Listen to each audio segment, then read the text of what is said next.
You're listening to the Energy is Love podcast. Okay. It has started. It has started. This is the beginning of the podcast episode. 2 chapsticks.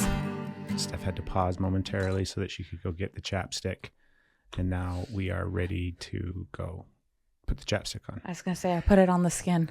Or else. It will get the hose. Okay. So this episode, I wanted to talk about first and foremost something that came up when I was listening to Rogan last week. He had Russell Brand on the podcast. I don't listen to Rogan as much as I used to for a bunch of different reasons that we don't need to get into. But every now and then I will listen to an episode. And I really like Russell Brand. And I like what Russell Brand is doing. And I like the awareness that he's bringing to a bunch of different things. But on this episode, they were discussing so many different things. But specifically for you, Steph, I want you to think about this concept because this came up over the course of their conversation, right? Mm-hmm. So we know that there's like absolutely atrocious things happening all across the globe, right? Yeah. And there's not just poverty and third world conditions and things like that, but there's like, specifically they were referring to like the cobalt mining. Do you remember me talking to you about this? Yeah. Right, where there's these cobalt mines in the Congo, I think, or in Africa somewhere. And it's just like nightmarish conditions that people are working in, right? Like next to no pay, horrible conditions. It's just a nightmare. Yeah. So they're referring to that type of environment and that type of like existence for the people that are there mining that cobalt. Okay. Right. And for them, it's the apocalypse. Yeah. Like their reality is Mad Max, the apocalypse, where they are basically slave labor. Like it's slavery. There's no other option, right? They're like, that's their life and their existence. That just hits like so deep. Right? Oh my like goodness. they are their existence, their reality, what the world is to them is apocalyptic. Oh, wow. Isn't that crazy? That's way crazy. So it's like their whole existence. I mean, we're imagining it, obviously, right? And right. Our perspective of it. However, it's like that breaks my heart. Like it's a nightmare movie. Yeah. Like it's the scene in Mad Max where, do you know what I mean? Like, oh my goodness. And then the rest of the world is using that that mineral, that cobalt, for all of these smartphones and laptops and every lithium ion battery that exists out there in the world, right? So it's not the apocalypse for us here, but it's the apocalypse on the planet. We're like, it's sickening to say that we're benefiting from Absolutely. that. Like that makes us a oof. Right? And you gotta sit with the weight of it. Yeah. So it was a heavy thought. And That's they didn't spend a really lot of time heavy talking thought. about it. They just barely touched upon it. But you can think about that because that's not the only place on the planet where it is like that. Yeah. You know, I'm not laughing. I just chuckled and I felt bad. But I mean, that's the sad reality is that there's a lot of environments and a lot of experiences. And there's a lot of people that are living in what would be, you know, classified in a sense as apocalyptic times. It's a nightmare. Yeah. Like I don't even know where to begin with that kind of processing. So it is a heavy thought, but I want to talk about it from like a kind of like an esoteric, deeper spiritual perspective. Okay. Because right now on the globe, I immediately resisted that. I'm like, that puts us in like an acceptance place. Right. But I almost wonder if that's a passive allowance excuse. So well, there's all sorts of excuses as far as to why like that's happening on the planet, right? And that we're all willing participants in a sense, because we could not buy smartphones. we could. We could not buy laptops. We could, you know, we could get rid of all of those things in our life. Yeah. And what? So from the conversation before now I saw a little bit of it. Like it came up after we talked about it. My phone heard that this was a conversation. So I got a clip that came up from it. from, I think it was a Rogan clip, honestly. okay, about This. that And the it was cobalt like, mines? it showed like somebody had a video. Yeah. And so from what I understood, that the way it's being portrayed, right, is that there are these machines. The machines are doing the work. The machines are like going in and digging, and it is safe conditions, and that people are not like put in this, like they're not doing this by hand. It's machines are going in and it's Exactly. not. And then they show the video, which is zero equipment, and it is just packed more than your brain can even imagine, full of people that like I don't even know how they're working because there's like no room. They're just like stacked in, like just like squeezed in. It's like I don't even like a terrible example, but I don't know how to give another one. Like if you think about it like a concert, like almost like a mosh pit where they're running to this stage, only nobody is happy and nobody's choosing to be there, and they are being like violated and worked to death. Yes. By hand. Yeah. And there's like terrible. So that's, I was just blown away by that. So that's the reality of what it is. Yes. And what the corporations, because I mean, Samsung, Apple, everybody that charge massive amounts, everybody that for benefits these phones. from this mineral, deny that and claim that they get their cobalt from humane mines, basically from mining operations that don't collect it that way. And they for like the both sides of the coin here, right? They actually might believe that. Now here I'm just giving, like, I'm not bailing them out by any means, because my first thing is be accountable. Like, this is a choice. Like, if this is something that is helping the world and that we need in this communication, there is no reason why you're not making it, like paying fair wages, why they are not receiving all of the money from this incredible resource that they have, and the equipment and in the safe conditions. There's no reason, like, if they have this resource, why they are not like asked, right? And then compensated incredibly. So they should be able to like be in this lavish, like all of the resources they need, like there's such a way to do this. However, I'm just trying to like both sides of the coin here, right? Because I don't know. I'm giving my perspective from my side. Is that maybe they actually believe that? Maybe the person that is the one is like, we don't get it from here. So they're getting lied to by the person that is like the middleman in a sense, because obviously the middleman's going to make a bunch of money.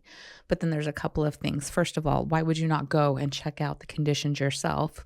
And you believe what you want to believe. Exactly. So they're like, oh, no, we're doing it correct. We don't need to fix anything because that would take away from our profits. Yeah, and our money. That's what I think. But I don't know. I don't think the people in those major like billion-dollar organizations believe that. I think they know. Yeah, I think that too. Right. But I don't know that. Exactly. So we do have to give the benefit of the doubt as far as perception goes. I don't want to spiral out into the like conversation about that, the practices that go into mining cobalt and the organizations that benefit from it, as well as all of us in like the technologically advanced parts of this planet, right? Yeah. But I want to think about that perspective of the apocalypse happening on this planet at the same time that like it's the greatest, you know, most successful enlightened time period of human history as far as we can imagine. Really just where you are. Right. Like so that's like from the perspective of like, it really is about your perspective, right? Right. Like we are viewing, like suddenly we have awareness that we're viewing that environment and the people that are there mining the cobalt as living in the apocalypse. Yeah. Now, I'm not minimizing it. I'm not trying to like placate it. This is just a thought experiment and a conversation between you and me on this podcast, right? But what is their experience? Right? Yeah. Do they think that that's the apocalypse? Do they view that as the terrible conditions that they're in? Right. I don't know. They could have a different perspective of it. For us over here, it seems impossible that they would think of anything else, but that's our perspective. Yes. And I think it also speaks to like how, because we think about like the end of the world is going to be this big cataclysmic thing that's going to affect so many people. And we can think just recently, obviously, of the pandemic in 2020 and how that seemed like a global event that affected, you know, the entire planet. And yet there are still places and locations and people on the planet that were unaware of COVID and unaware that that was happening and unaware that that was something that was taking place. Interesting. So we think about the end of the world as being this big, huge, massive thing that somehow, and in reality, it might just be the end of your world. Right. It might just be the end of your experience. It might just be the shift of perspective in regards to how you live. And it doesn't necessarily mean that that affects the entire planet.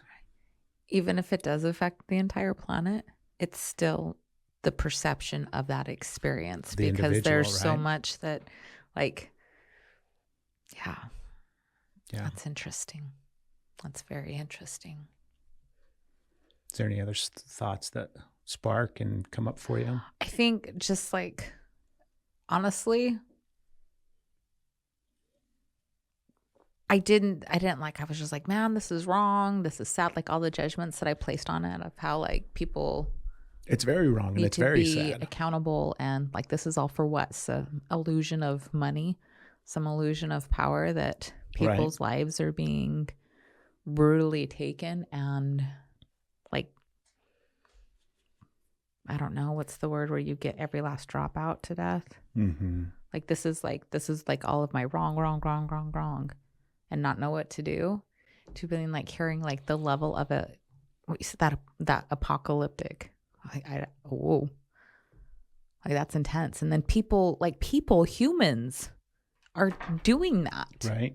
to other humans. Humans, like how, like what? How would you ever look at a? I just can't. How are we able to sit here Because we're a part of it. and allow that to happen? Exactly. Right. Like, how is that a thing? How is that possible? How are like it's just blowing me away. Like, I don't understand how that's allowed, how it's happening, how humans are doing it, and a large group that's way more than the humans doing it are allowing it to happen. Mm-hmm. And then who's to say what we're supposed to say is or isn't right? So then when we go in with the like, you can't do this, that's our perspective. Yeah. I mean, of course, I think our perspective is right because we feel like we are coming from this place of love. But it might not feel like that to somebody else, that would feel like this love expression of stopping this would be oppression. Mm-hmm. And I'm not talking about the ones that are profiting, because I'm not like... Not caring about them. It's not that I'm not caring. It's just that, of course, they're going to be like, if you try to take their money, they're going to feel like, well, they're not going to feel anything. They're just going to take you out, I think. But I'm talking about people that, I don't know. It's like, what is the right thing to do? Because you have this idea that you need to like come in and make changes for them.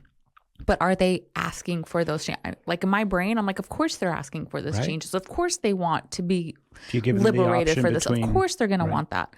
But like, I really don't know. And just because I think that doesn't mean that that has to be their reality.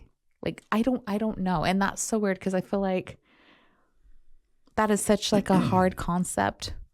But there's so many times like other people want to impose their help on you, and it is the last thing you want or need, at least in that moment. Who knows? Maybe one day you'll be like, okay, now I'm ready to receive this. Or you're like, that was never helpful for me. That hurt me, and I don't want that. Yeah. But when you're coming from a like, let me help you, and they're like, please, no. But what if they're saying, and we aren't getting the message, help. Mm-hmm. And we don't get the message because they're not going to put that through the smartphones. They're like, it's such a hard dynamic because like you're talking about where you have to, like if you're going to help somebody, they need to be included in that conversation. Exactly. Right? We don't need to all stand over here and be like, we have got this figured out. This is what we know what you need. Let us make this choice for you. Exactly. Yeah. Like it needs to involve the people that you're trying to help or the person that you're trying to help. And like, how many times do we try to help each other? Mm-hmm. And I'm not interested in your help right now. Yeah. This is not what I want right now or what I need right now. And it's not that your help isn't valid and your love isn't valid. It's like, man, that's not what I need. I don't need somebody to come in and fix this. I don't need this help. I just need like to be heard, or not even that. If you see something that could benefit me and I don't like. Yeah. And that's a very small, in what we perceive as a very safe scale, right? It made me think too about I don't like know. these two different things existing on the planet. Yeah. Like these two different completely like realities, literally coexisting at the exact same time. And we've talked about this before too. I don't remember what episode it was, but how there are hunter-gatherer tribes on the planet right now that are unaware of us. So their reality is very much the same reality that their ancestors 5,000 or 10,000 years ago existed in. So they don't have the awareness of the technological advances that have taken place. And they are still very much, do you know what I mean? Hunters and gatherers living in small tribes and the fact that that reality exists at the exact same time as our reality. Right. Not only does it like blow my mind, Virtual reality, everything. but it's the whole dynamic of multiple realities coexisting at the exact same time. And it's here and now. It's not some thing out in the cosmos that we just, fantasize about and think about and get fun, imagining as we're high or something. Right. But it is a completely different reality coexisting simultaneously right next to each other. That gives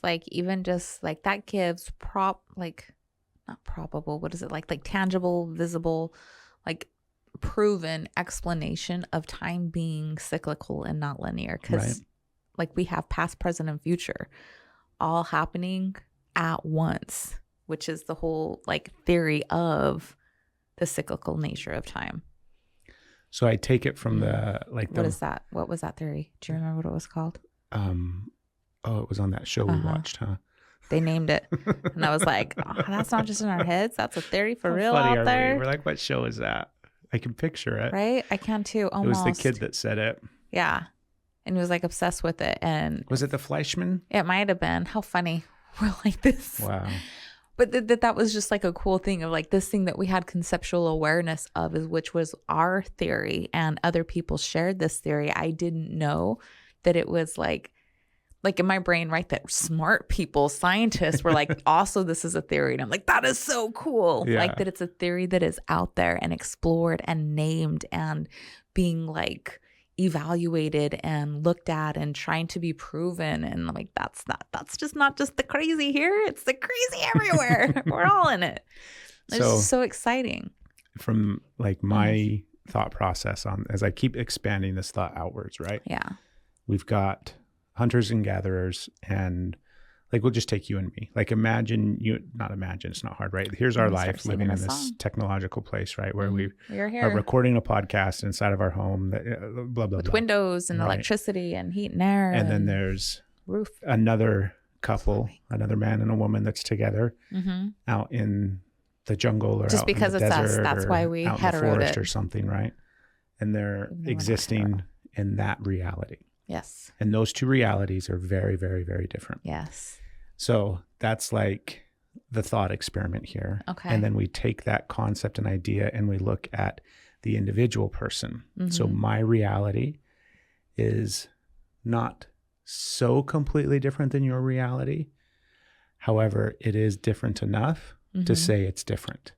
My reality is not the same as your reality. Right? That is so true. How many times have we seen that? Like I'm living in one reality and you're living in another, and we switch and vice versa, and it changes. And so there are 7+ billion realities just on this planet alone, coexisting and happening at the exact same moment every single nanosecond of every single day. And one person's reality cannot decide what is right for 7 billion other people. So think about that. Okay. Where it's this like alternate dimensions and multiple realities all coexisting at the same time. We are the 7 and billion. we think about it externally happening. Yeah. And in reality, it's right here, presently happening in this, like you and me right now. Yeah. That's true. It's like one thing that's been in my mind a lot lately, and it was the most beautiful way that I've seen it explained in like ways that make sense in my head, And then it was like it came out like somebody else like explained it. And it was, have you seen the YouTube video or whatever, the egg theory? Mm-hmm. So that's what goes into my brain, right? Because everything is external and everything is internal and everything is all at once and everything is like, it's like all of these different. Did I alluded on that? I was just adjusting my leg, was falling asleep. Keep going. I just got in my head. I just got self-conscious. No, stay in your I felt reality. like no. Share the egg theory. My reality is I just got really self-conscious. I feel like I'm feeling an immense guilt right now, actually, because I am finding it's like, oh, I'm no longer suffering and like feeling grief and like, I don't even know, like this might be sympathy instead of empathy. Honestly, I hope it's empathy for these people because I got into the bigger, like, right? Because we've moved on from the cobalt mines. Because we moved on from the cobalt mines. I started finding joy and excitement in where we are. And I'm like, oh, wait, but there's people suffering. And why am I finding light in that? And so I just like had that like, oh, calm down. And that's funny because that's like an ego trap, right? Yeah. You're not allowed to stay suffering. Like anyway, I don't, this isn't where I'm going to unpack You're spiraling it. out. I'm spiraling out. I'm just like, oh, awareness caught you. Come back to the egg. Like I said, I just got mad too. I'm like, excuse you. I'm in my process right now. I did not ask for help. We're bumping realities. It's just like that awareness of what I caught my ego doing in all these different ways and how like, whew, I see you coming back to my, like you said, my reality. The egg theory, if you haven't seen it, like go Google it if you want to. Like, I think it's really, really fascinating. But what it comes down to, it shows like this person in this world, in this reality that goes through an experience that goes through life. And at the end, they like die, they go, they're like, is this heaven? And I believe it's a woman there that is, gender's not important. There's a person there who is like, no, not yet. You still have like, there's other lives you have to live out. It's this whole concept where she shows everything is in the world and the world is an egg. And inside that egg is every human, every like existence, every soul, every leaf, everything. It is the world that is in an egg. And like this person that comes out gets the whole picture and gets to see, and then they're not done till they have lived every life. They go through and they experience it in different. So when like you're like, I think the description they had at one point was like the person that was going through and handing the money to the person that was sleeping on the bench that did not have the same like things that it was I don't know what the word is that we're supposed to use now. It was a homeless person. I don't know what the politically correct term is. So I don't think we can say that. Politically correct anymore. Because the politicians aren't correct. Oh God, right? Politically correct. Psh. I don't know the compassionate term that I should be using right now. I don't know that off the top of my head. But then the next reality was being that person. So it's the same consciousness in different bodies and different realities and different experiences that are all the same, that are happening all at the same time. Because while this reality is this person that is perceived to be without, is the exact same consciousness that in that reality is the perceived to have and able to give or not. Like, so all of these are happening at once. And then like once all of that is complete, then the ascension happens, like after they've experienced everything. But if they're experiencing everything in all those realities, it's happening just like that, because time isn't time. Time is like now. Time is now. Everything is now. And all of that.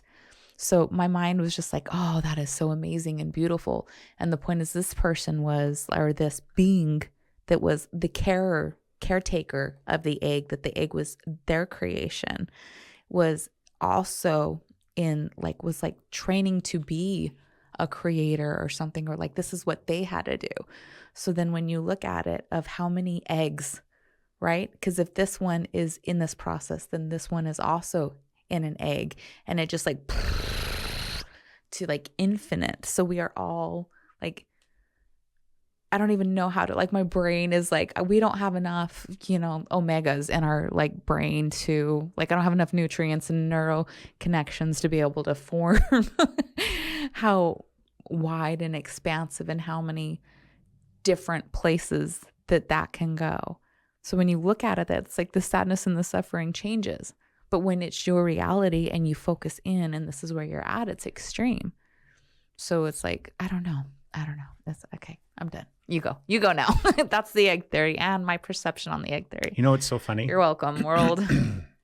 You're welcome, egg. Like we've talked about this before on the podcast. We've talked about this before. Like, and I've watched like the video, and every single time it comes up, there's a part of my brain and a part of my reality I can't get past the egg part.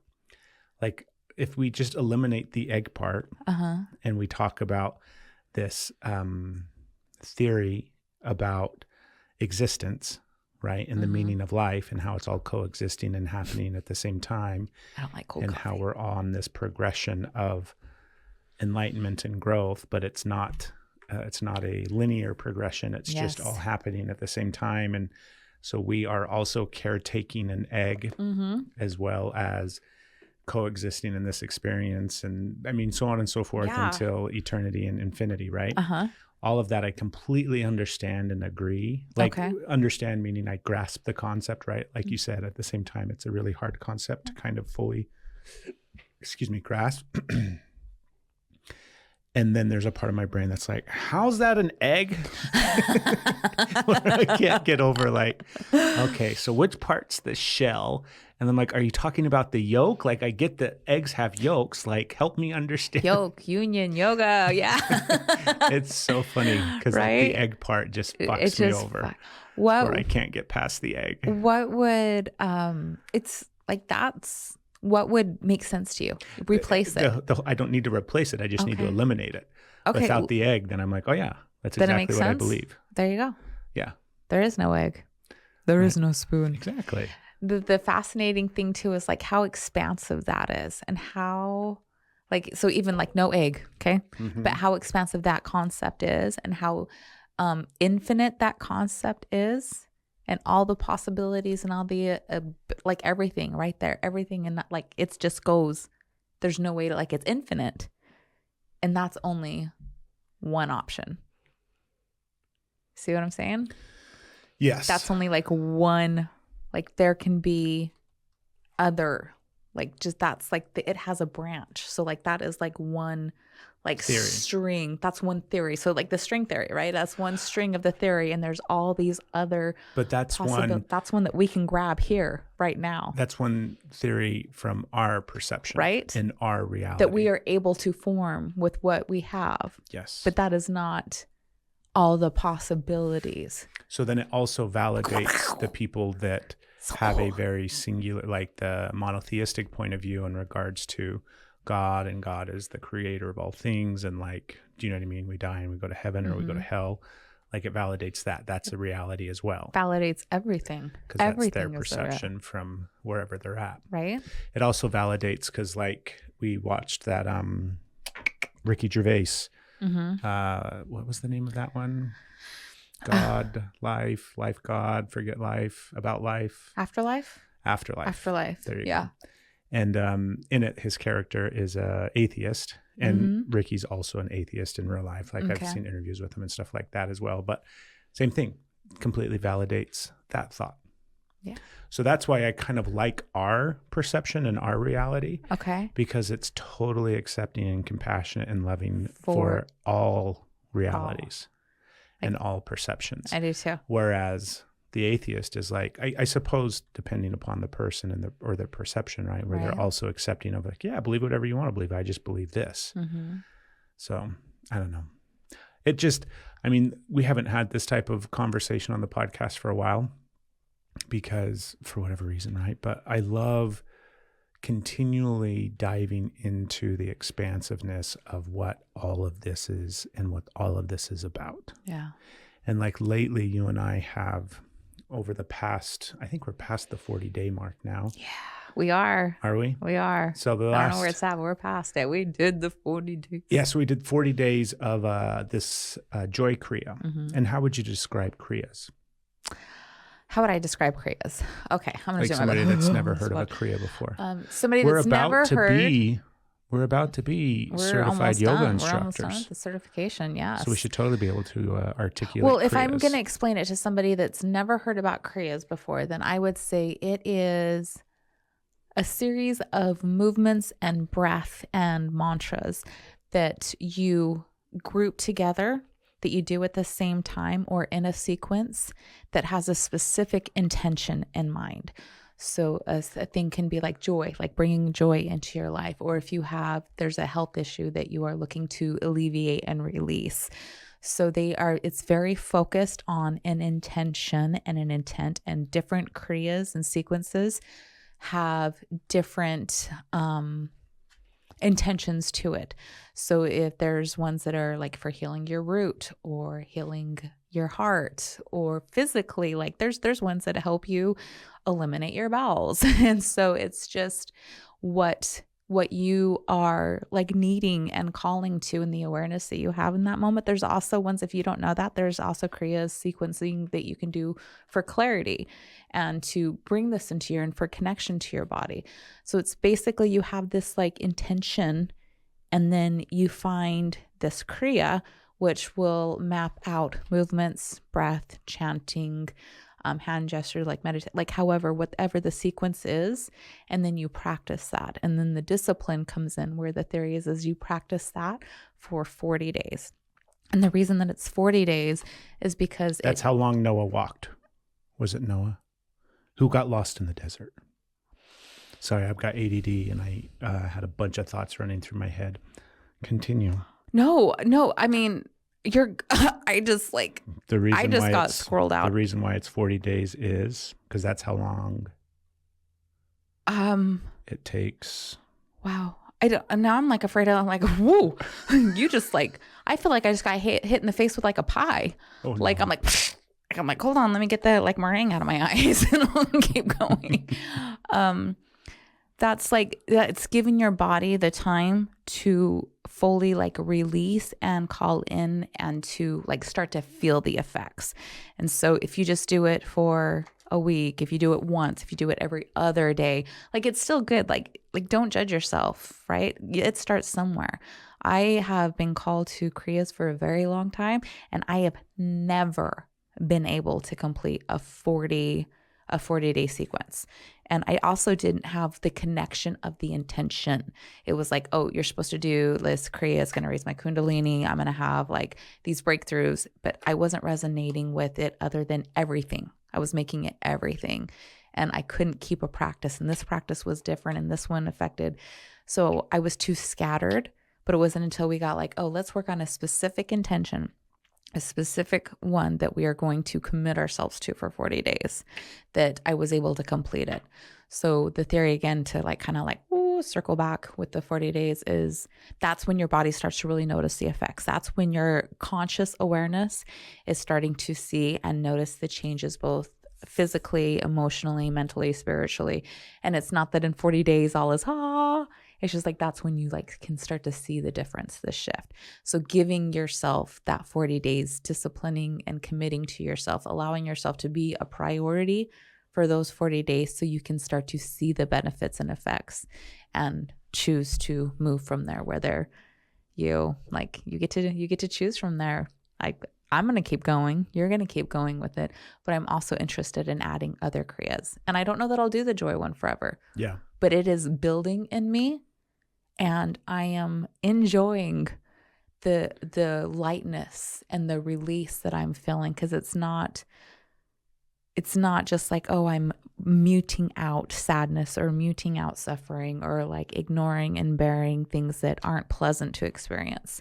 It's that I'm not being held down and bogged and like trapped in difficulties. It's allowing for joy to be present. It's allowing for me to let go of the attachment, in a sense, of the things that are heavy and hard to deal with. I'm not like clinging to them as they are what they are, and I'm still feeling them, and there's joy in the space, and so much joy is happening in lightness. So it is changing my perspective, and still have bad days, still have really good days, so give it 40 days. Give it 40 days. How do you think I did? Did you think that explained it to somebody who's never heard of a Kriya? Absolutely. Yeah. So good. And they're trying to figure out how Noah fits into it, I'm sure, somewhere. Somebody with ADD is Googling that too. We're with you. I think you did a great job explaining Kriyas. I would oversimplify it and say it's a form of yoga. Oh. That's nothing wrong. Did I over-explain? Nothing wrong. You didn't over-explain 3 hours anything. later. No, you're totally fine. People needed notes to figure out. No, you did great. Nothing wrong with your explanation whatsoever. Okay. So we have been doing a Kriya for the last 40 days. And one of the things that happens in this process, or has happened for me at least, because it's 3 rounds of 3 minutes of different breathing techniques and movement and everything like that. And then at the end of all of it, we just sit in meditation. We just sit quietly. Mm-hmm. And some days it's really beautiful, and other days it's a struggle and it's a nightmare. But what has been happening for me is I've actually started meditating again, which I haven't in years and years and years, which has been really wonderful and nice. But it takes me into that place of just curiosity and connection with the universe. Yeah. Of the unknown, of what exists out there. And, I'm loving it. And it plays into like that reality that I'm connecting to is mine. Like, that's not your reality. That's not your quiet place and connection and union and yoke with the universe. That's mine.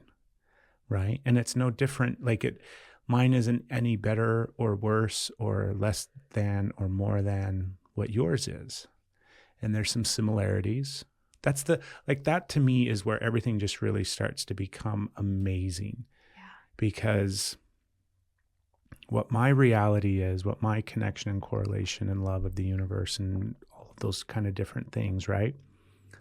It's mine, right? And when I say that, I have this moment of like, it's mine, you can't touch it. But it's also just my lens and my perception of what is. And it's so similar to yours, and it's so similar to others. And like, that's why I think there are so many commonalities throughout religion and philosophies and, all these different belief systems that exist. They are all so similar in the teachings and in the lesson, like all of it, right? Because it all is stemming from the same source. It's all coming from the same thing. It is just slightly shaded with your lens and your reality and your experiences. I agree. And then that expands outwards into the 7 billion realities that are coexisting, like literally 7 billion different dimensions happening right now, because your dimension is all yours. Right. Right. There's a past, there's a present, and there's a future of your dimension. Like your past and your dimension, very different than my past. Right? And we grew up in the same county. Yeah. We're right there, and everything is completely different. It's really interesting. It's so interesting. We could spiral out for longer.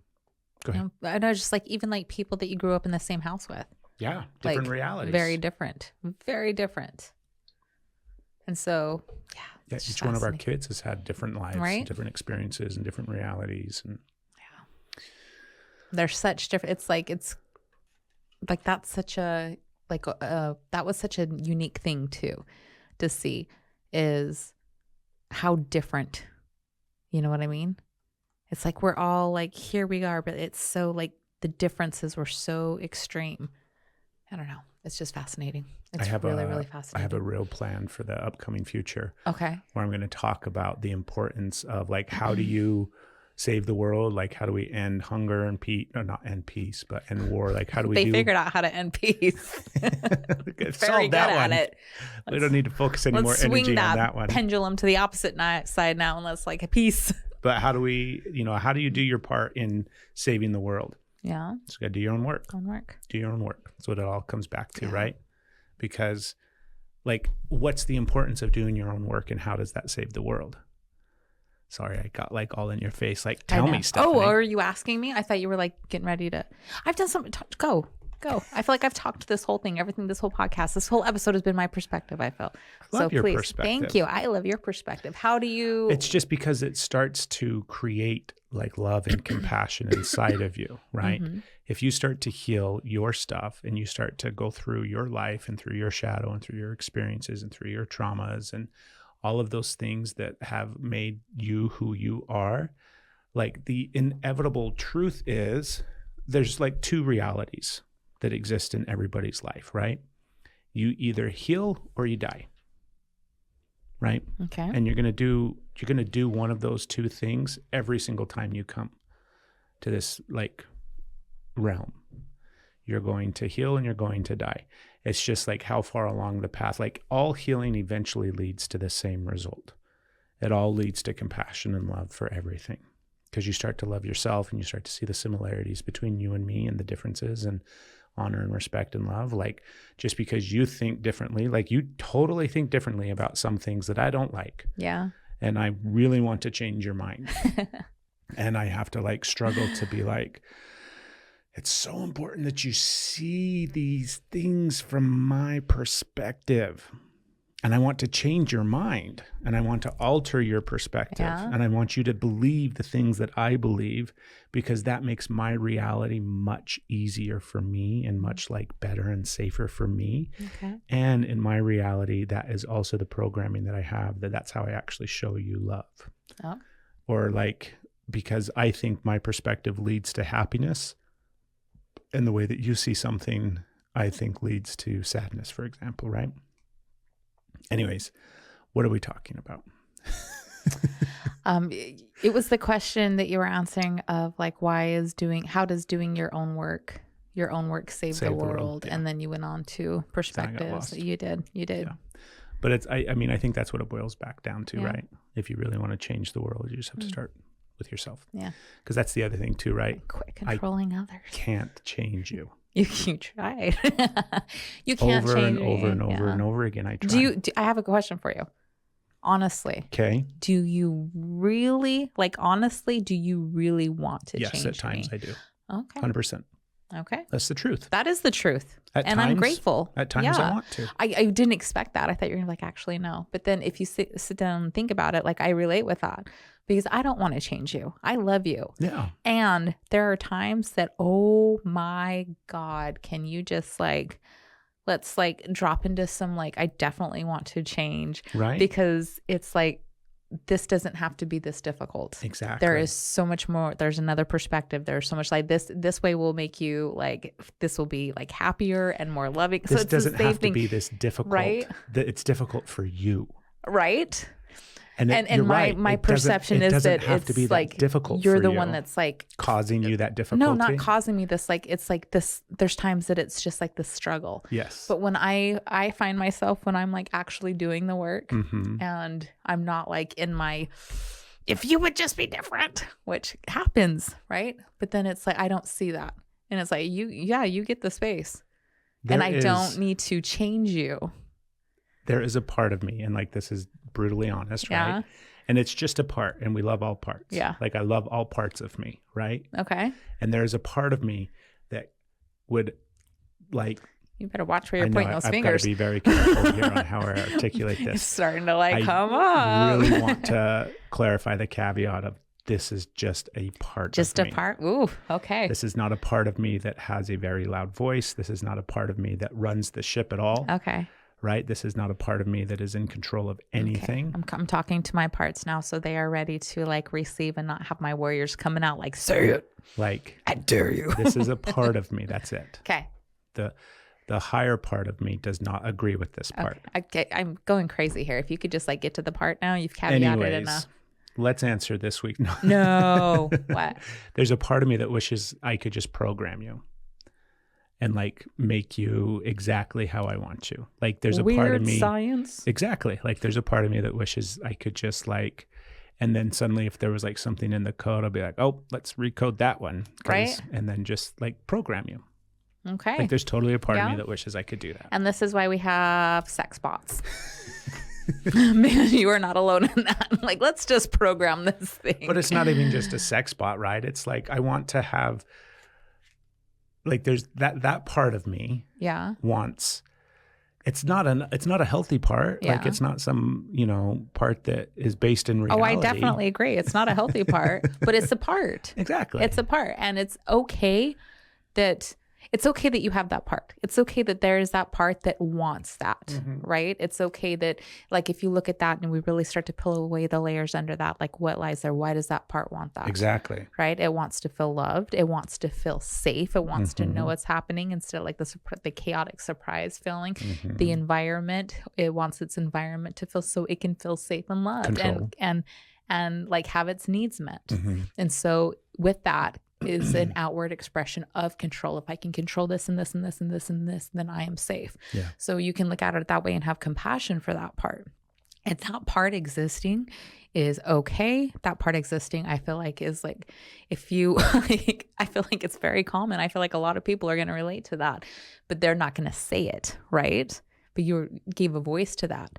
Where it would become a problem is if that part was running the show. If that part was like, no, you need to do it this way. If that part was leading the show and you were like controlling. That's a problem for you. Actually, that's not a problem for that part. Okay. Well, you asked. Okay, I'm not saying it's a problem for that part. I'm saying what that problem is. I'm saying where it would be a problem, and you're right, it would be a problem for me. And then I would get to decide, because you can be that. You can totally be that. And then I would like get to decide whether or not, like, would I try and change you? Honestly, part of me would try and stop the control because I want this relationship to continue. So I would try to, like, I don't know, like, what steps I would take, right? I would try to not have that take place. And if that part was going to lead, again, it's not a problem for that part, but then I would choose to not participate with that anymore. So then it would no longer be a problem for me because I would leave. Is there a part of you that has a similar desire to program yourself? Right? I was going to say that. I'm like, why don't you use that and program yourself? All the ways that you think you can fix everything. Program, like, I got a list. Is there a part of me? There is a part of me, but not to program you. Like, not like, and that it's okay that you had that, right? But there are programs that you have that I would like to reprogram, but I do not want to create, like, I like you. I don't want to like change. I don't think it is. It is just, it's the same thing. So the idea is, if I'm understanding correctly, and I didn't let you finish explaining. Right? So no, I think you just like need me to say the exact same thing as you so you feel safe. Exactly. That's part of it. Okay. Exact same thing. You feel safe. Like you'd want to change programs in me that you see as detrimental to me. Yeah. And in some way, in a subconscious way or whatever, that in turn is going to make your life easier. Yeah, it would. It would benefit my life, even though, like, and I know this is like hard for you to, like, I wouldn't be I'm not the impetus for it. You know, would I benefit? Of course, because you being happier and healthier benefits everyone around you. You're not the impetus for it, huh? But, and you can argue that all you want. That's totally fine. Not arguing anything. And is there some level that... Are we getting into a fight? I kind of think you started one and I don't know why. Yeah, you pointing. I don't want to change you. I don't want to change you. I don't know. I don't even know. We're just talking about this imaginary part. I feel afraid. Like, I feel like the energy that's coming this way is like super intense. And I'm trying to like stay calm in it and show up. But I'm also like feeling like I don't really like how this is coming out. And I don't know that, like, I'm trying to stay in the uncomfortable conversation. But at the same point, I'm like, it doesn't need to be, we don't have to, I don't know. Okay, so if I'm to look at this, what it kind of feels like is I felt pressure to respond in the ways that I believe you wanted me to respond. I felt pressure to make it okay for you. I felt pressure to like pull things out that maybe I didn't know how to talk about, or I didn't align with, or I wasn't like, I felt pressure to perform in that space so that you felt safe and seen and validated.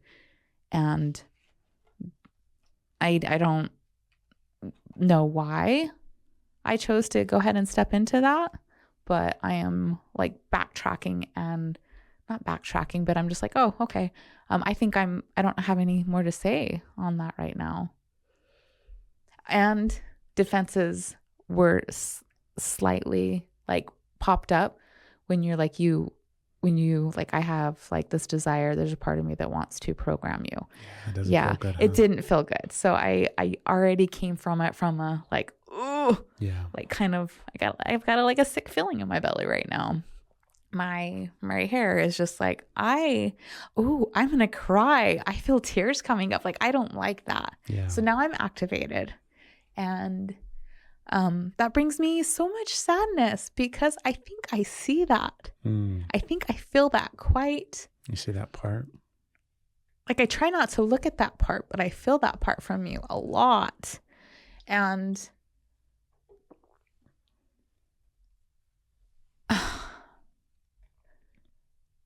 yeah, I feel like I fight up against that part a lot. And so I'm kind of like, is that some awareness? And I know that if I see that, then like you're just my mirror, right? So if I see that and I'm feeling this way about that, then let's look in the mirror at that. That means not only like I'm also likely, right, projecting that, and that's how you feel. And it's like, ooh, I mean, who knows, right? That's just one perspective. That's just one reality. Right. But if I'm going to look at that, that's how I'm going to look at that. If we look at it from this lens of the mirroring, right? Mm-hmm. There is so many things about myself I wish I could just change like that. Same. Just reprogram like that, right? Like I could just go, I don't like that I do X. Mm-hmm. I'm going to change that now with Control Alt Delete, type in the proper, code, and now that has been changed. Mm-hmm. And that makes me think and or feel like it's not a feeling. That thing, I think that would just be so nice to not then have to deal with whatever it was that I just reprogrammed, right? Yeah. And that's the truth, like probably underlying this whole aspect of this conversation the last 10 minutes. Like that's probably the truth of it is. I wish I had the ability to just reprogram myself that easily, because then my life would be, or seemingly be, right, that much easier and simpler and safer and everything like that. And of course that can't happen, and that's not the reality of it. However, in a lot of ways, that's what we both have been doing, not to each other, ourselves, but to ourselves, right? Through all the work that we do and all the work that we've been doing. Like deprogramming all the programs that we were installed with that are not ours. Right. And that's like the daily grind of self-love that, we are reprogramming ourselves with or deprogramming, right? Either way. But I would never change you. Yeah. Was there a time in my life when I thought that, how not, and we still have fun sometimes when I'm trying to get you to see something my way or from my perspective, right? That's fun, and we can have a good laugh. You're like, that's fun, right? Tell me you're having fun. We're all laughing. It's like that scene from What We Do in the Shadows. This is grand fun. But yeah, I would never do that. Yeah. Even if I had the God code that could do that, right? For our virtual reality, we have those what God mode, is that what they call them? God mode, God code. Yeah.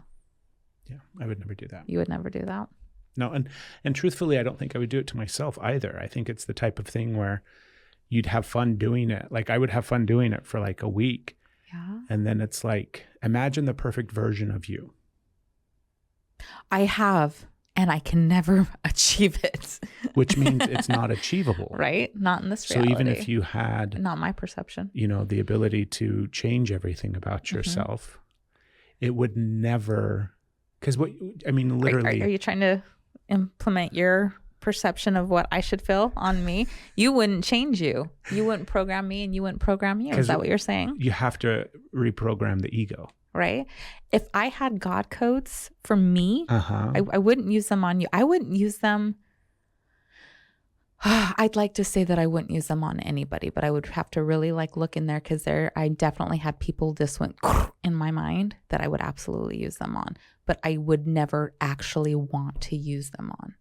Does that make sense? Want to. And these are people that I don't know, that are in power, that I'm oh, so then essentially I'm I'll just go right to the powerful, right? So I wouldn't, because I don't know what the plan is. And I know that we're the plan is, however, but a full discretion for the parts of me that have the what's this called? The mast, the steering for the ship. Yeah. Yeah. That have that.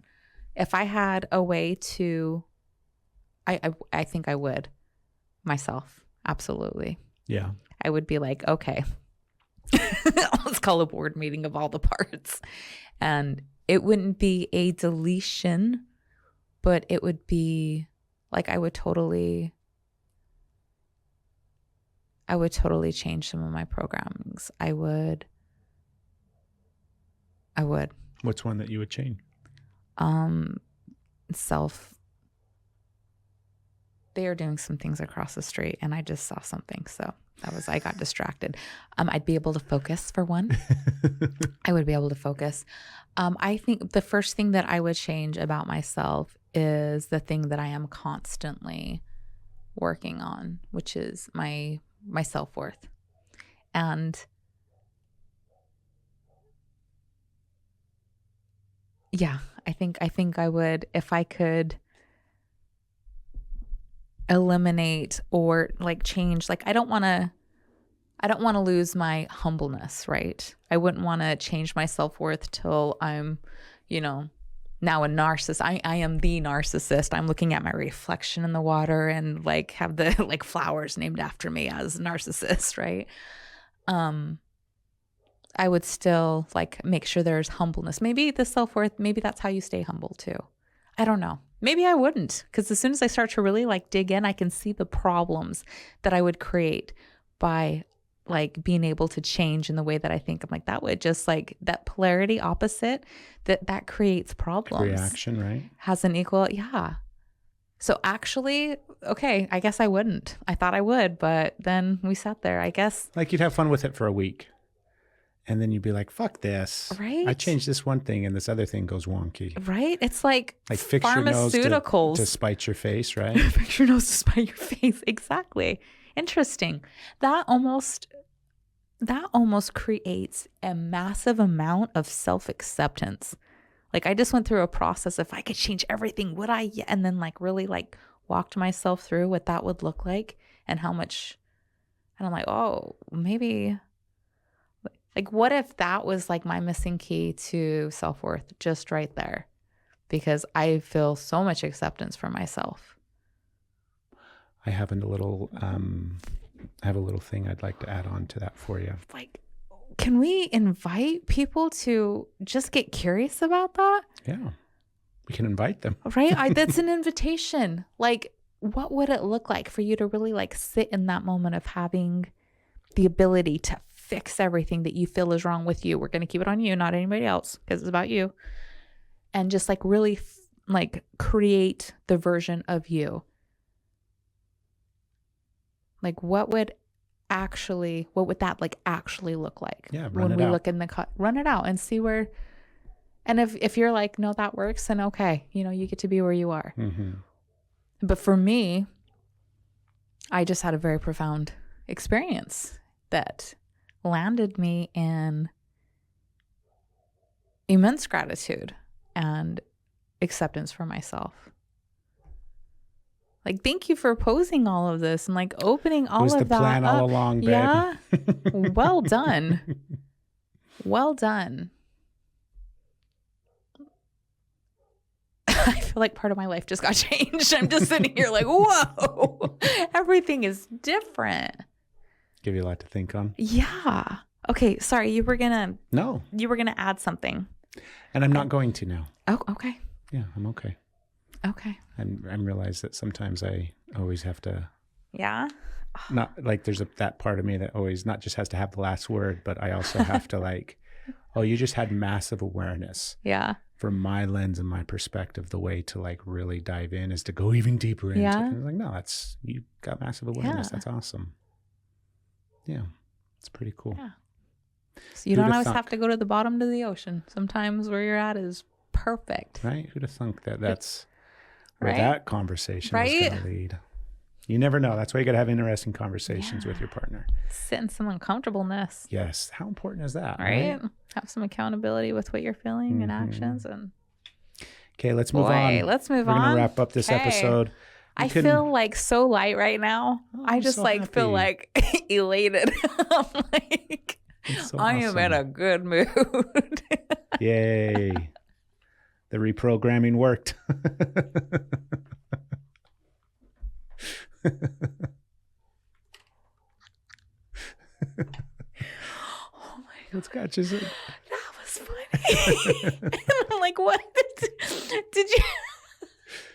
Did I just participate in Craig reprogramming me? It's my reality, baby. You literally said like how I would find how like everything you said. Interesting. Programmer. Yeah, there's some neuro-linguistic programming for That's you. That's funny. Why do we have to make jokes at that? It's like that was I do that. I get really vulnerable. Yeah. And I'm like, okay, let's make it funny. Right. Right. You get vulnerable. You did you also you did it at the beginning of the episode too. I notice like nervous laugh. And so you also have that desire. So we both, and then we sit here and banter back and forth. We're like, let's make it funny. It's okay. Everybody's safe. That's okay too. Yeah. Like that's just a way of, that's processing. A trauma response. Yes. And it's also a way of moving energy, of shaking energy off. Yeah. It's a way of just simply cycling energy through your body. So it may be ingrained in us from a trauma response, but it's also a really healthy way to process energy. Yeah. I think what do they say about laughter? Right. It's the best medicine. There's a place for it though. Like, are you bringing it in at the peak? You know what? Hold on. I have a funny, let's redo that. Edit. Let's redo. You know what they say about laughter? Don't do it through your nose. You know those people that snort when they laugh? Oh, I'm sitting here trying to laugh. I didn't catch the snort part. I'm like, I'm trying to laugh. We are just squirreling. Do you want to finish your thought there? Let's see if I can. I don't remember. What was I saying? The laughter part. Yeah. So it depends, right? Because trauma responses, as things elevate and at a peak, bringing laughter in is to alleviate from feeling the emotion, stress. It's to take the wave out. Yes. So there. But if you go through the process and come down and then you've done that, so now we're going to shake it off. It's a completion of the process. So I can see the duality of both sides. Okay. Moving on. On this segment of the podcast is when we answer your questions. You can email us questions at info@energyislove.love. Any question, doesn't matter what it is. We answer a lot of relationship type questions. What to do if X, Y, or Z, but they can be questions about anything. Maybe this conversation that we just had sparked some really interesting questions that you want to ask us. Send them to us. You can email them, like I said, to that email address, or if you follow us on social media, you can always message us those, and we'll answer them on the podcast. So this week's question, are you ready, babe? Yes. I think my partner needs therapy, but they refuse to go. What can I do?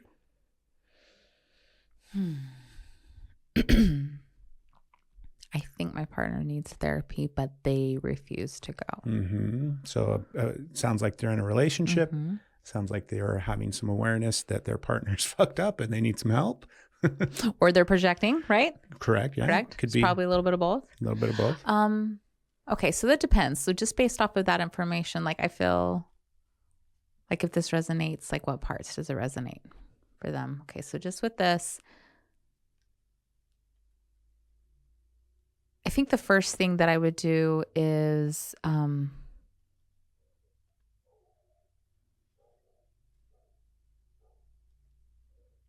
I think everybody needs therapy. You're just gonna like throw that out there.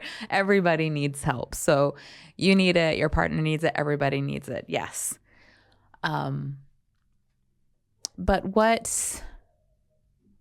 where are you coming from in that? So we're just gonna pretend like this is a healthy relationship. There's open communication.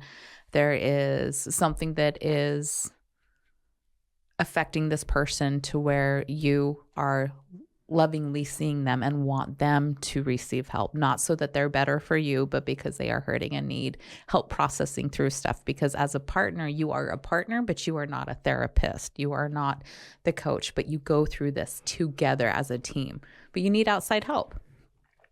So having like that perspective in mind that this is what this advice is towards, then I would first of all, like maybe setting the scene of allowing, like sometimes you go first, right? Getting yourself into that to not only make that a safe option, but because if there's something going on, then chances are you're going to need some help too, if they're experiencing this. And then finding a way to, I don't know why I'm afraid to say this part. Interesting. I think it's because you need therapy. Right. Honestly, let's set the scene for a conversation and a loving conversation. So giving them the buy-in of being like, letting them know that there's something that you really want to talk about with them. And it's a deep conversation that maybe even depending on what their wounds, right? Do they feel like they're in trouble? Do they feel like they're judged? Because a lot of times when you're like, we need to talk, that immediately strikes fear. So letting them know, not, you haven't done anything wrong. I'm not upset with you, but I really want to have a deep conversation. So when you are ready, would you let me know so we can talk? So giving them knowing that this conversation needs to happen and giving them the buy-in, because just because you're ready for the conversation doesn't mean that they're ready. And it gives them time to process in a way that, okay, they know they're safe, that they haven't done anything wrong, and that they're coming to the conversation. Because also, if you're thinking they need help, they are likely in an activated state already. So this is something that you want to come out compassionately, not over, just compassionately for how they are feeling, empathetically. And then when they come to you for that conversation, because again, this is a healthy relationship dynamic to where they're going to be willing to walk into those conversations with you, speaking in ways that is not judging and is not demanding. Okay. It seems that they're you are feeling some pain, or you have to be careful with your language. It seems to me that this is, I don't even know, this is troubling you, bothering you. I'm trying to pick language that is universal, but I don't know the situation. So based off of how you know them, see them, validate them and their experience and what they're going through and how hard they are working and how you want them to have the support that they need. And you want them to get the love and the support that they need. So everything that is coming across to them is your compassion for them and how you care about them and how they feel, and you want them to have help. Nothing about how they are making it difficult for you. And it is hard for you to process them. It's hard for you to live with them, and what they are doing is hurting you, unless they are. That's another conversation. But again, this healthy, because if you make it something that they are doing wrong, it's going to be harder in that moment when they're already activated and need help regulating to the part where they can receive help. So showing compassion for them and that you are loving them and not demanding them change or be a certain way is likely to open a door that they are willing to walk through, or it's a possible that can open a door that they are willing to walk through. And then if we were to add to that further, if this is an extreme issue, then that might be a boundary that you need to set. It might be this is I need you, or however, this therapy, this is something that I'm going to set a boundary with, and change needs to happen in this so I feel safe, so I can, that's a whole other conversation, whether it's therapy for boundary settings or if they just need extra help in this. It all depends on the situation. And yeah. So without having like more details, like that's, Yeah. what do you think? I think it's important to, like all those things that you said, right? You really have to take into consideration where they're at and what they're going through, and trying to recognize that presenting it may be scary, obviously, to do, but also if they're resistant to it, like maybe you've already asked or said, or it's come up in conversation and they're resistant to it. Oh yeah. Asking them, you know, over and over and over again. And so then you have to like, I would obviously encourage you to go to therapy, right? Or you to get help. And that's the other big part I wanted to mention is I think changing your perspective of what therapy is or can be will be really beneficial, because what you're thinking therapy might be is really good for you and might benefit you. And you maybe are already in therapy, or you're going to therapy, or you're going to, and you're like, this is really helpful for me. That doesn't mean it's going to help your partner. So it's that old adage of like one person's medicine is another person's poison, and vice versa, right? So expanding your idea of what help looks like for your partner, because that's really where it's coming from, I think, right? Where I see them in pain, I see them going through something and they need help. And therapy comes to mind, and that's what's helped me, or that's what I see helping other people. So maybe that's what's going to help them. And it might, but also expanding that it might look different. It might feel different. It might not be a traditional therapist-client kind of relationship where they go and see somebody and talk for an hour on the couch or something, right? It might be coaching. It might be maybe their therapy is having the space to go, play basketball on Saturday mornings or something like that. It's giving them the option and the space and the love to find help in whatever way resonates with them.